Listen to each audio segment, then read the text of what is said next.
奔驰世界之巅，北方奔驰。一、车辆的标志、销售代码。您在使用北方奔驰车辆的时候，了解北方奔驰车型的销售代号及标志牌是很有必要的，在您订购备件或技术咨询时必不可少。车辆的销售代号固定在两侧车门上，前两位表示整车总质量，单位吨，后两位表示发动机最大输出功率，数字乘以10，单位马力。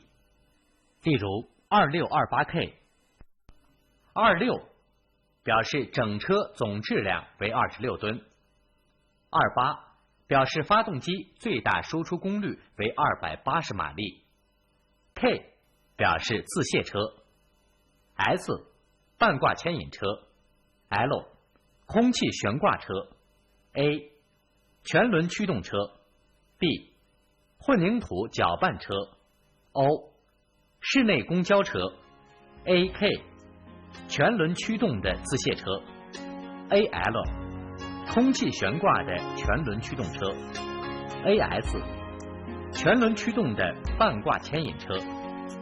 6表示整车有6个轮队，4表示整车有4个驱动轮队。3800表示第一前桥至第一后桥的轴距为3800毫米。1450表示第一后桥至第二后桥的轴距为1450毫米。车型代号固定在前围栏板上。ND 为企业代号。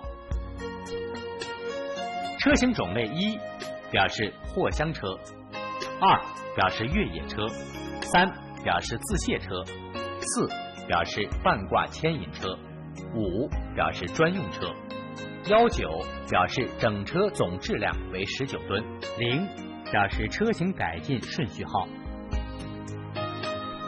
标志牌，标志牌固定在右侧车门梯上方，标有车辆标志号，钢印号打在右侧大梁转向前轮附近。发动机输出功率、发动机型号、编号等参数打在发动机标志牌上。不同系列发动机标志牌及钢印编号位置不同。最大承载质量、生产日期、